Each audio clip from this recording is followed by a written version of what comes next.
And we are live. Good morning, everybody. Welcome to Business Growth Insiders podcast, episode number 12.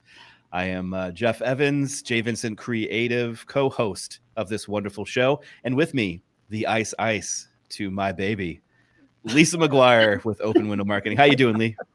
We are doing really well today, Jeff. I love the intros, never know what to expect, but I'm really excited about today's guest is Catherine Brown. I've been looking forward to this for quite some time. So I think our listeners are going to be thrilled with what they hear today.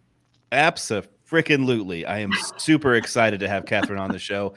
Catherine is a sales expert, and I'm just going to read through her bio because that gives her all the justice in the world. So anyways, Catherine is the founder of Extra Bold Sales, a sales training firm.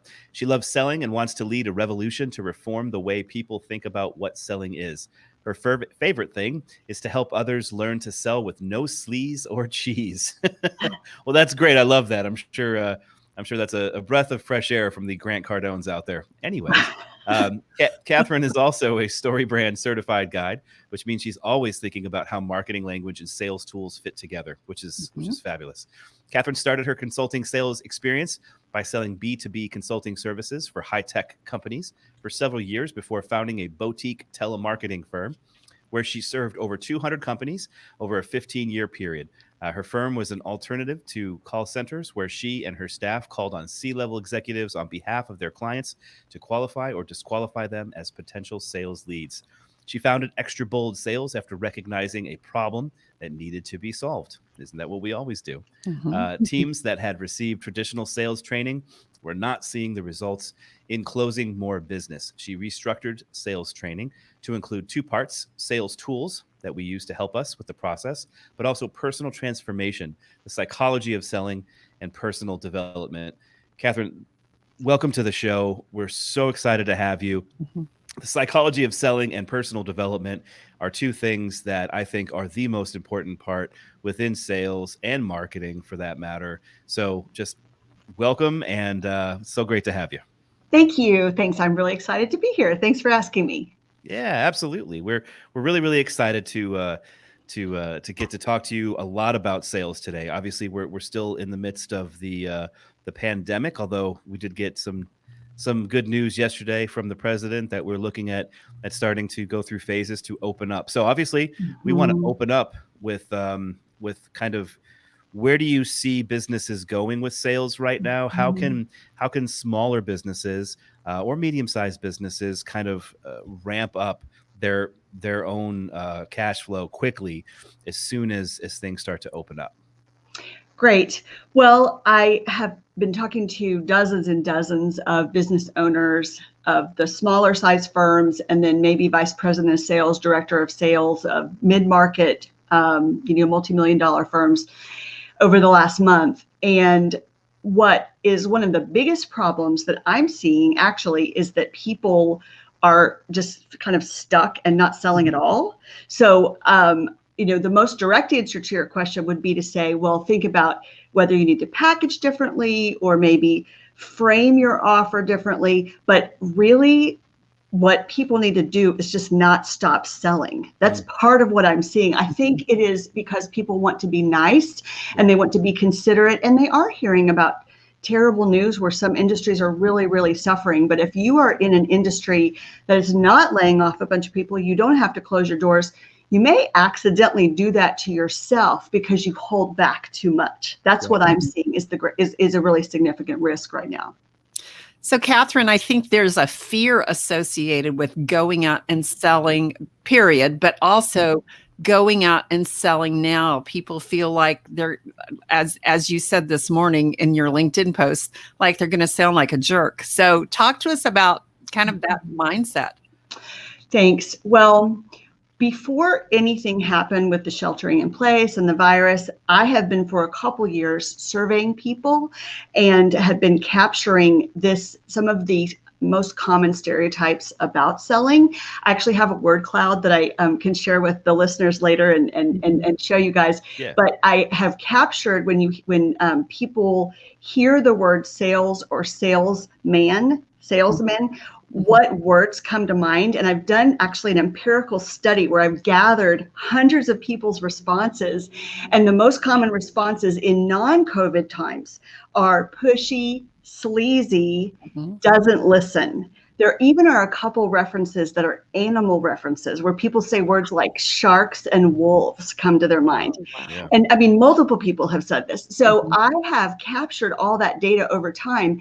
And what I've been doing of late is showing people, guys, if you're responsible for selling and you already think that selling is like this, what do you think you're going to be like in trying times, right? What I'm saying is under normal times, people have tremendous hesitation because they tend to remember their most negative customer experience, which everyone's had one. And then they internalize that and say, well, I don't want to be that person. And then they overcorrect. So even more now, that's heaped on top of already hesitation that I was seeing. It's really a problem. It's a big deal. It's a big deal. So I know, we're talking about in marketing of shifting your language a little bit. So having a sales conversation now, would you advise that as well? Like, how do you start that sales conversation when all of this craziness is going on? Yeah, thanks for that. I think that it was always important to be always starting the first sentence of something that you write, the header of your website, the beginning of an email, the beginning of a sales qualifying conversation. You want to be speaking with empathy. You want to risk maybe stating what is obvious. And what I mean by that is that people become very stiff when they get nervous and they forget just to be a human. So to me, being a nice human in selling is to start out the conversation by saying, I'm so glad to talk with you today. It's pretty crazy at my house with homeschooling. How are you guys doing? Right? This is what a person would do with another person. That's what you would do with a friend. Yeah. And people tend, again, to overcorrect and overly formalize things. And so I think in this time, it would be to begin by acknowledging what's happening, to talk about how you are pivoting yourself, and then create a clear way that you're showing that you have modified your offer, reframed it. It could be literally the same thing you sold before, but you state it differently, or it could be that you're breaking up and repackaging something in a different way, but that you acknowledge what's happening and offer to walk alongside people with that. All right. Awesome. Very good. Very good. So what do you see, because you're talking to lots of companies right now, what do you see as far as, I was in a networking group the other day and someone asked the question, when is this going to be over? Which no one really knows, but they wanted to know kind of what the lay of the land was. What are you seeing? Because you're talking to lots of companies right now. I am. I have about 50% of people I'm interacting with who seem to be buckling down the hatches and just hoping to ride it out, which is not what I would advise that they do. And then about 50% are saying, what's the harm if I go ahead and decide that having a remote workforce, if you're a solopreneur, you say, I'm a remote workforce, I need to have offers that have a greater online presence, whether you literally purchase them that way or you shop and review them that way before you have a direct conversation with someone. I would say about half are saying we will never be back to the way we were, because even when we get a vaccine, we will have unleashed the genie from the bottle, which is that actually you can have a remote workforce. We actually can sell differently. People will become accustomed to things they liked about that. So I don't think we're ever going back. I don't know how long we're going to be in this period, but I'm in the first camp, which is saying, why not pivot, adjust, change? And then you already know how to do business the other way. You can always go back. But if you don't innovate and think about how to move forward with the new reality, I think you're going to have trouble. So I see people pretty split 50-50. Okay. Yeah, I mean, I certainly can see that too. Being somebody that's been in remote workforces before and certainly now, I can tell you there are a lot of disadvantages in going that route. And I think a lot of business owners are going to, unfortunately, find that out the hard way if they decide to go that way. And it's very hard to keep track of your employees, their productivity, especially when you're working from home, and if you have children, especially during the summertime and things of that nature. It's very difficult to do so, without a doubt. But question I have for you. So we're in kind of a new sales environment now, obviously, where people can't sell, in face to face anymore. Really, they can't. And there's a big difference between face to face and a Zoom call or a live stream like we're doing here. So what are some tips that you can give people that can kind of get them through this period of time, especially if businesses are going to start moving this way, and you've got salespeople that are so used to being in person and shaking hands and sitting down and their posture and looking at someone's desk and getting all, oh, they play golf, let's talk about golf, all that kind of stuff. That gives me my small talk questions, right? Yeah. Right. So how do you? I mean, yes, Google and Facebook and Twitter and all there, so you can at least get a sense as to what people are. But how do you kind of see that going so that you can get those sales numbers up? Thank you. Two things come to my mind, Jeff. One is that if you didn't have good lists before, you're really stuck in wind now, right? And it's like the adage of the tree, like when's the best time to plant a tree? 20 years ago. The next best time is today. That is how I feel about customer relationship management databases, about CRMs and email lists.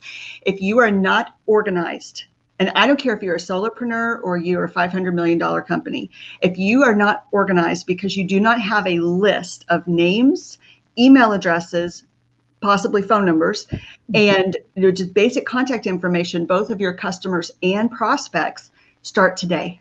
Start to gather that today. Start putting it in Excel today. Because part of why people are struggling to sell, and let's say you're a retailer and you want to sell online, part of why they can't do it is they don't have good contact information. Correct. It's not about throwing up a website. I mean, anybody can help you with that, but it's that they actually don't know how to tell people clearly.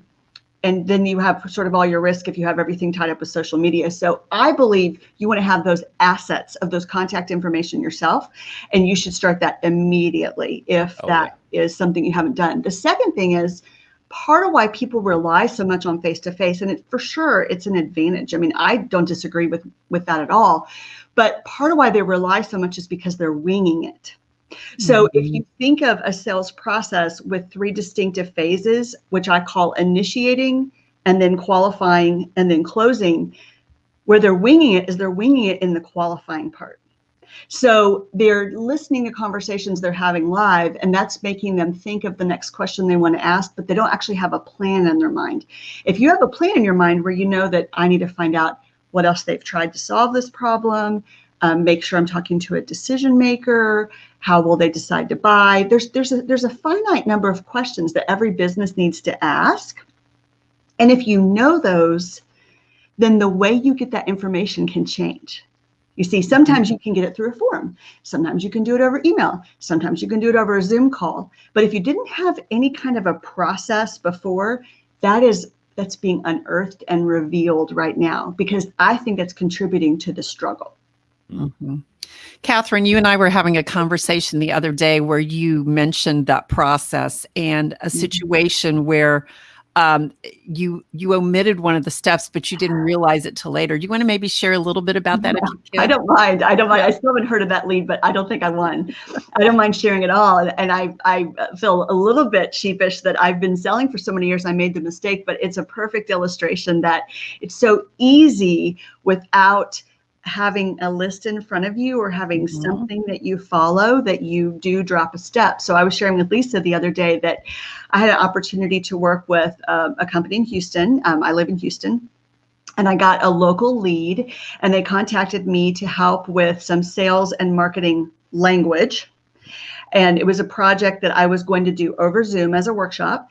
I bid the work. I thought it was not a competitive situation. I was very competitive on the pricing because I was actually hoping I could deliver it within week and a half time frame.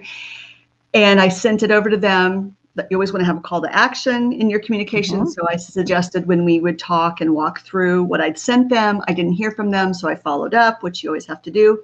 Don't make up a story. Just pursue people, So I followed up, and I didn't hear from them. I followed up again, and they wrote back and said, well, we're talking to a couple of other firms. It's actually become a competitive situation. They didn't use those words. I'm using those words. They said, we're talking to a couple other firms. We wanted to be honest with you and let you know that we're shopping this around.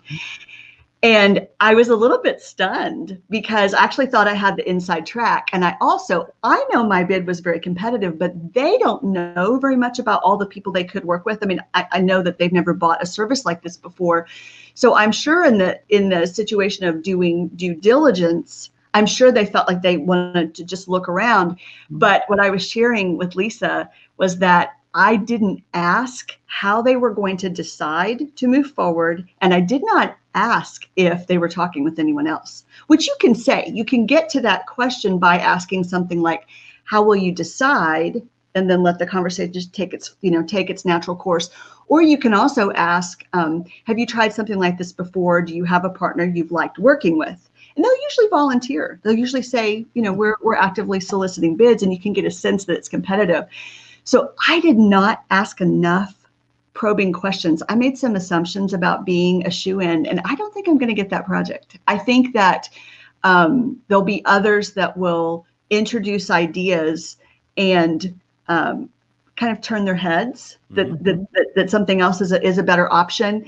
And that was a good humbling experience for me to remember that I need to even always follow my own process, which is that you don't skip steps.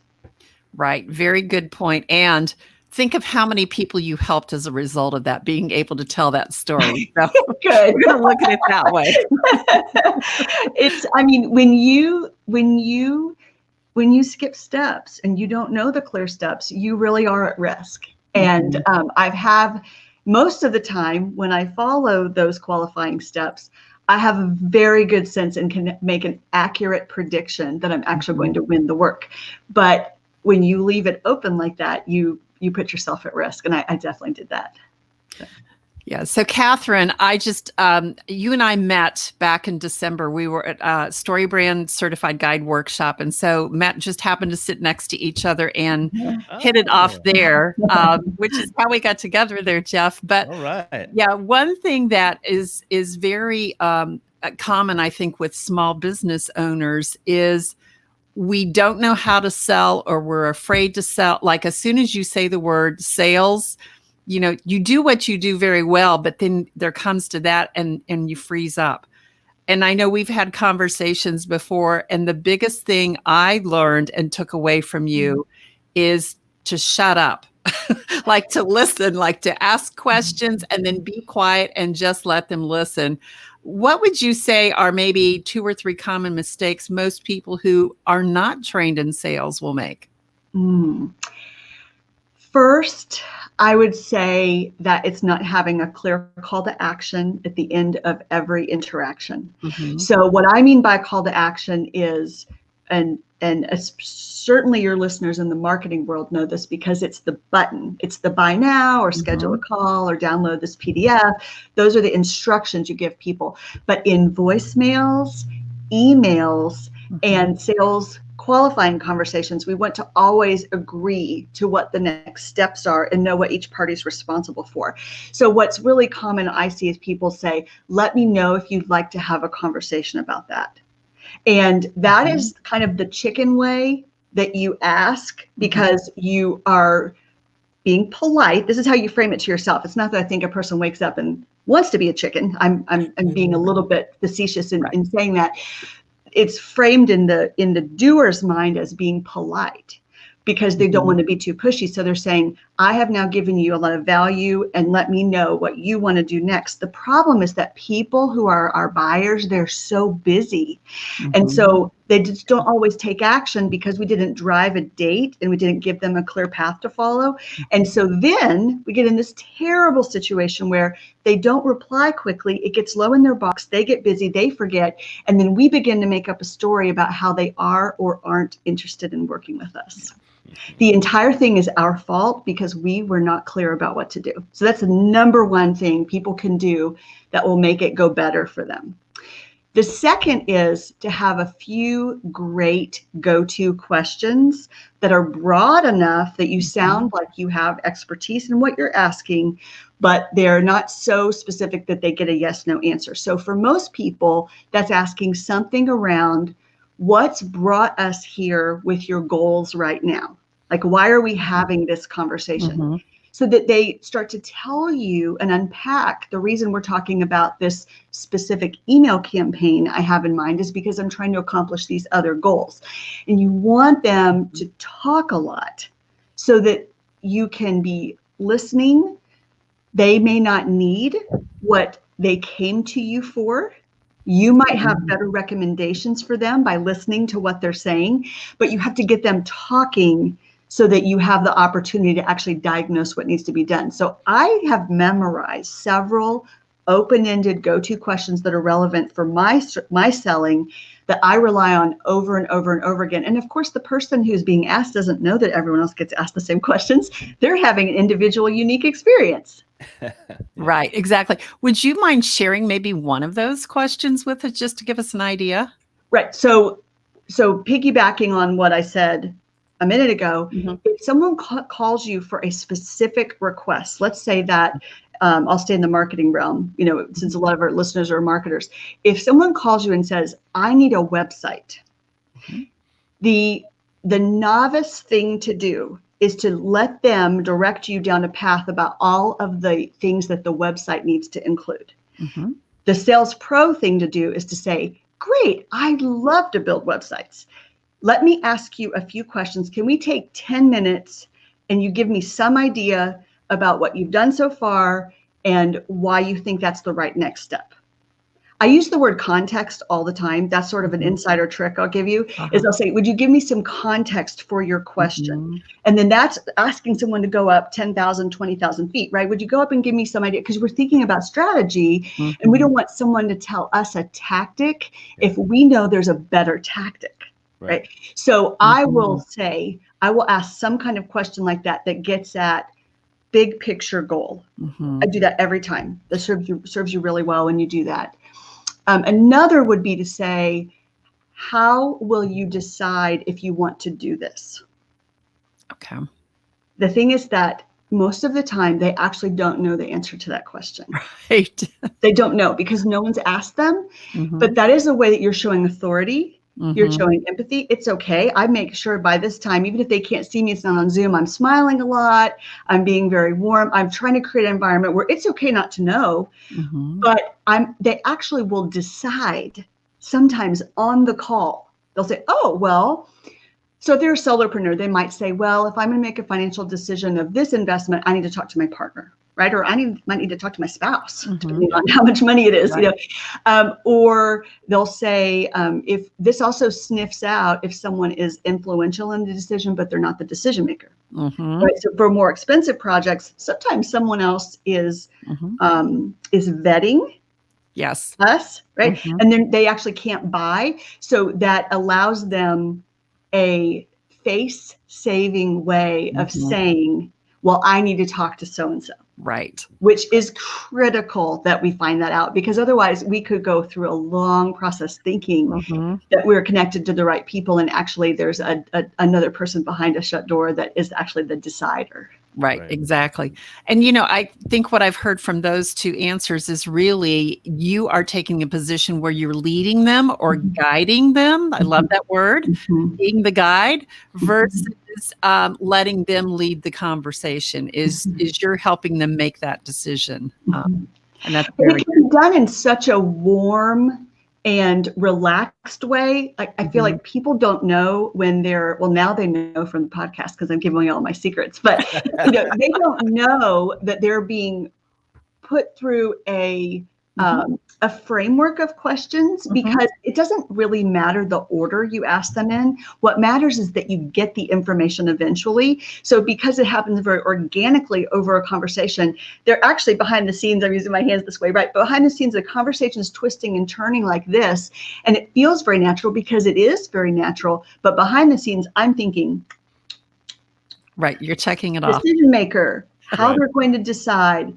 Are they the buyer? Why do they think they need this right now? Are they working with someone else? What are their business goals? I've got those categories, and there's about 6 categories of questions. We could make that in the show notes, or somehow I could Sure. get that out to your listener, Yeah. but there is a finite number. I'm not talking about 30 kinds of questions. There's a finite number of what we need to ask, but back to my story of my likely lost opportunity, I skipped 2 of the 5 questions. So what do you think's going to happen when you do that? It's my own fault that, I skipped some steps. All right. So I want to get to, because people, want to know more, I'm sure, about sales is a great subject. Tell us a little bit about what you do. Like if someone were to come to you, what do you sell? Great. So I have 2 main things I do. Right now, I offer classes that are held. They already were held through Zoom, thank goodness, because that has been one less thing that I've shifted. But I actually will put groups of people together into sometimes anywhere between 4 to 12-week classes.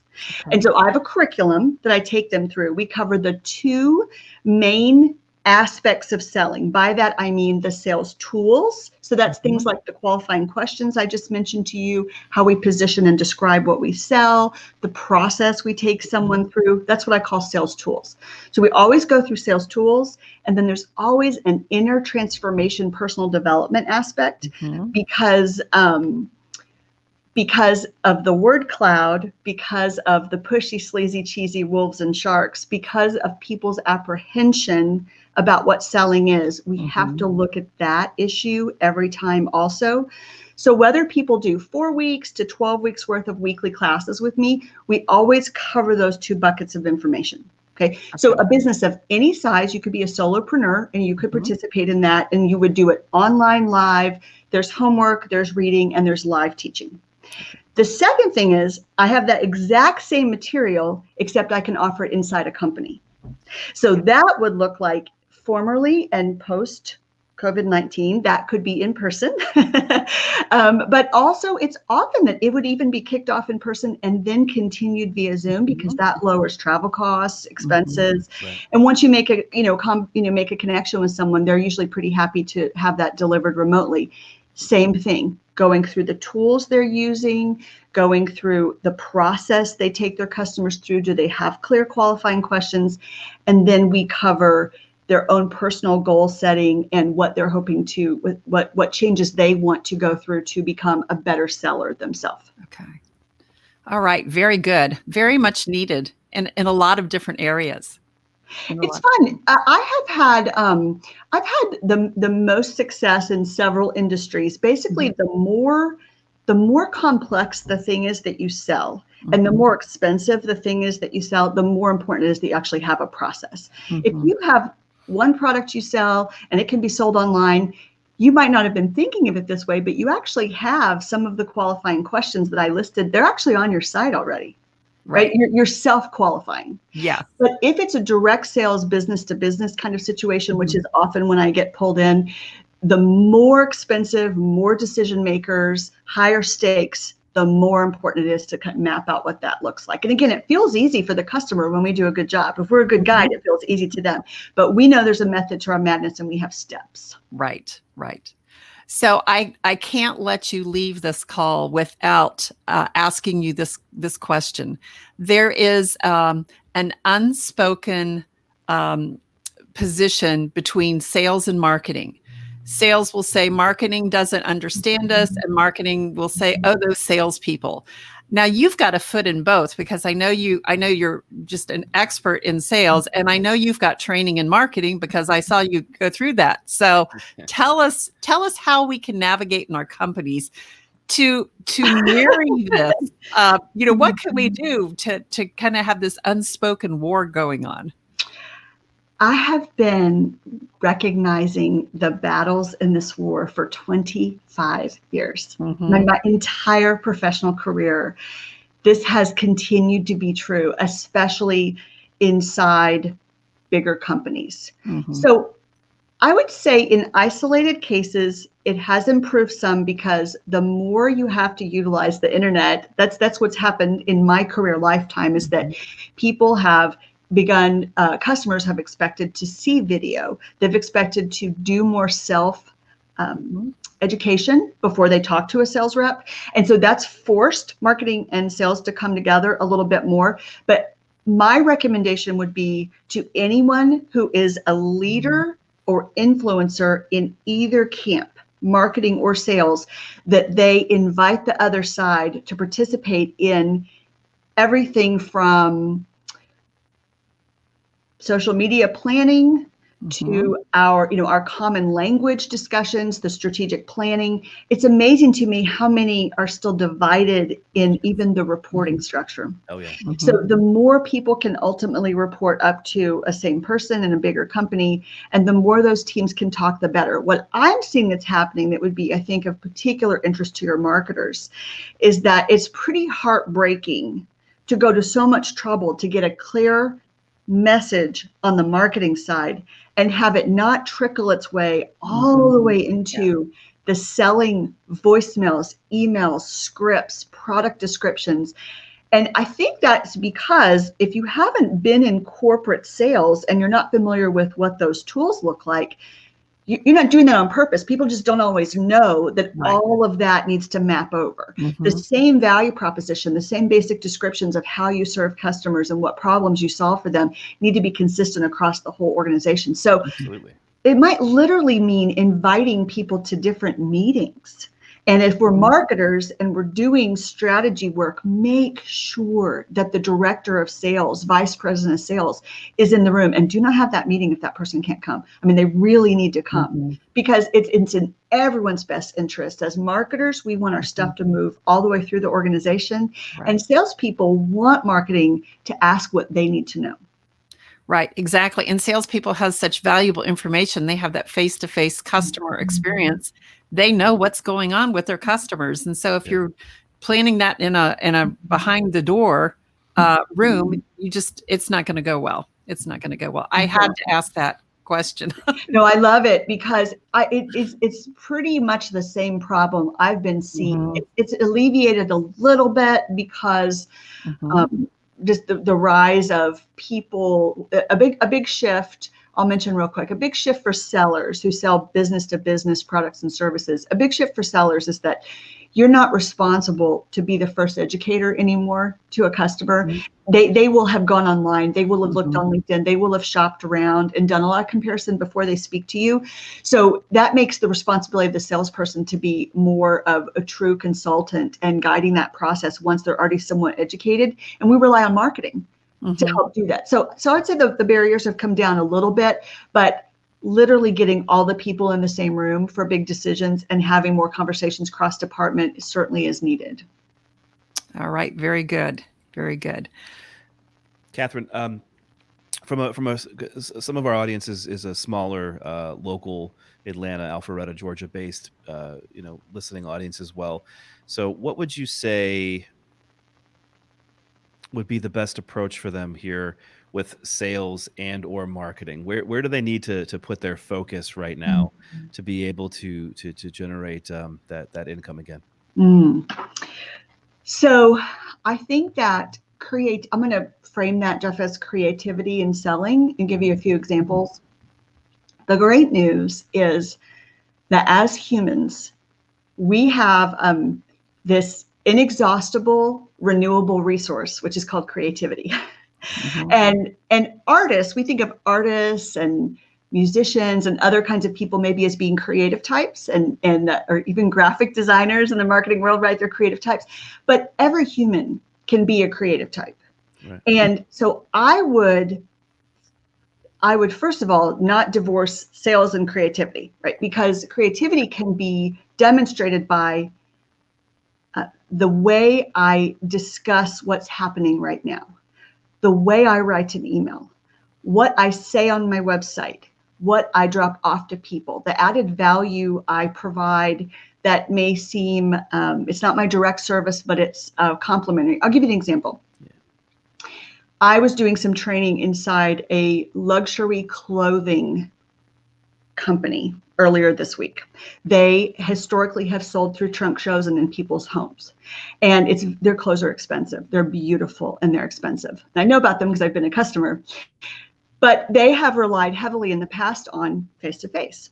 Mhm. So we were talking about what you do in those situations, what could be done over Zoom, and as well as how to just add value in the life of their customers in this moment in time. So I was saying, as a customer of this company, here are the kinds of things I would love to hear from you.